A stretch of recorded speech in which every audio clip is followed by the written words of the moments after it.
Have you ever felt like you're just not meant to succeed? You see people around you getting it right on the first try, while you're stuck falling over and over again? If that's you, then this story is for you. So welcome to Life's Spark Narratives, where we find extraordinary strength in ordinary lives.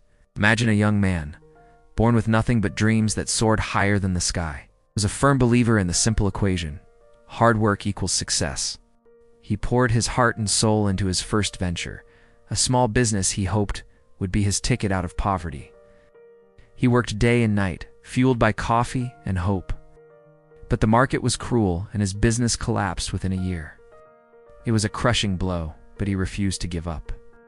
It was just a misstep, he told himself, a learning curve. He picked himself up, gathered what little he had left, and tried again.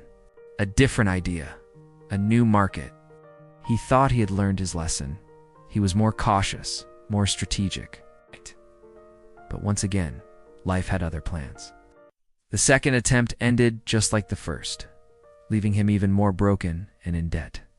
The whisper started then. Friends and family with concerned looks would say, maybe this just isn't for you. Maybe you should find a safe, steady job.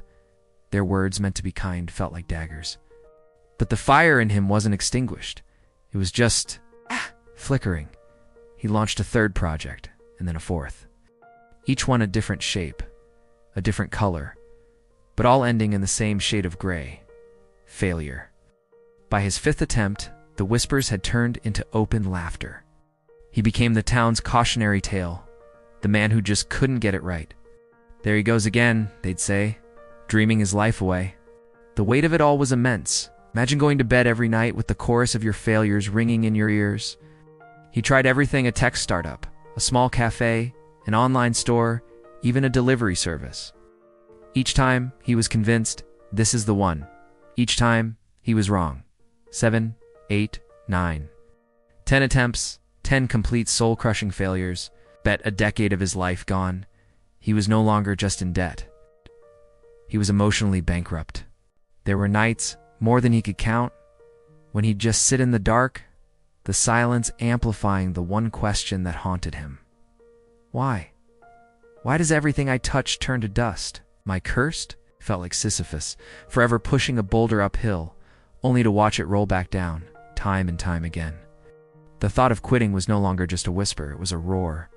It seemed like the most logical, the most sensible thing to do: give up the fight, accept the verdict. But in that darkness, something unexpected began to happen. In the quiet aftermath of his 10th failure, as he sifted through the wreckage of his latest dream, he wasn't just seeing the loss. He was seeing patterns. Started to look at his failures not as individual tragedies, but as a collection of data points, a brutally honest curriculum designed just for him. His very first failure, the one that felt so catastrophic, it taught him about cash flow management, a lesson no textbook could ever drill into him so effectively. The third failure, a partnership that went sour, taught him the invaluable skill of reading people and trusting his gut. The fifth, a venture that was just too ahead of its time, taught him about market timing and the importance of patience. And that 10th failure, the one that almost broke him for good, it taught him the most profound lesson of all: resilience. It taught him that failure wasn't a stop sign, it was a signpost, pointing him in a new direction. He realized he had spent a decade hating his failures, fighting them, being ashamed of them. But what if they weren't his enemies? What if they were his trainers, his mentors, his sparring partners? Each fall had forced him to get stronger. Each mistake had made him wiser. He started to reframe his past. He hadn't failed 10 times. He had completed a 10-step, real-world MBA in grit and perseverance. A new mantra began to form in his mind, quietly at first, then with growing conviction. If I fall 10 times, I will get up 11.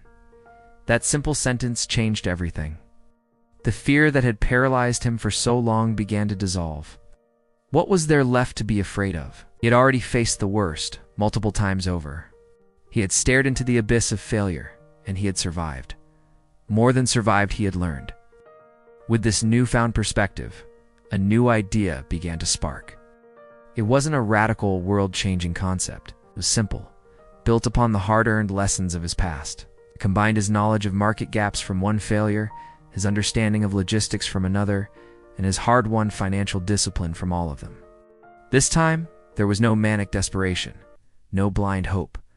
There was just a calm, quiet confidence. A fire, burning steady and strong. He started small, with almost no capital, applying every single lesson he had learned. He knew which corners to cut and which investments were non-negotiable. He knew how to build a team and how to anticipate customer needs. He worked just as hard, but this time it was smart work, focused work, work built on a foundation of 10 layers of failure. And then, it happened, slowly at first, then like a rising tide. His business started to grow, didn't explode overnight. It was a steady, solid climb. This time, when challenges arose, and they always do, he didn't panic. He recognized them as old friends. A supply chain issue? He'd seen a worse version in failure number 4. A difficult client. A walk in the park compared to the partnership that imploded in failure number 3. He was no longer just an entrepreneur. He was a seasoned veteran. Today he stands at the helm of a thriving company. He's successful, not by luck, not by chance, but by design. A design forged in the fires of a decade of defeat. People who once laughed now look at him with awe. They call him an overnight success, not knowing about the 10 years of long nights that came before. He often looks back on that period of his life. The man who once cursed his failures now speaks of them with a strange kind of gratitude. Without those 10 painful falls, he knows he would never have developed the strength, the wisdom, or the character to build what he has today. He wouldn't have been ready. His story teaches us a powerful truth. Success doesn't belong to the people who never fall. It belongs to the ones who refuse to stay down. It belongs to those who understand that every stumble, every setback, every heartbreak is not the end of the story. It's just a chapter, teaching you, preparing you, and molding you into the person who is finally ready to win. So if you're on the ground right now, if you're looking at the ruins of your own attempt, remember this story. You are not a failure. You are in training. Ow. Every fall is building the road that will lead you to your ultimate success. Thank you for joining us on Life Spark Narratives. If this story resonated with you, please show your support by liking, sharing, and subscribing. Your engagement helps us bring more stories of courage and resilience to the world. And always remember, don't fear failure. It's the very thing that builds your strength to rise.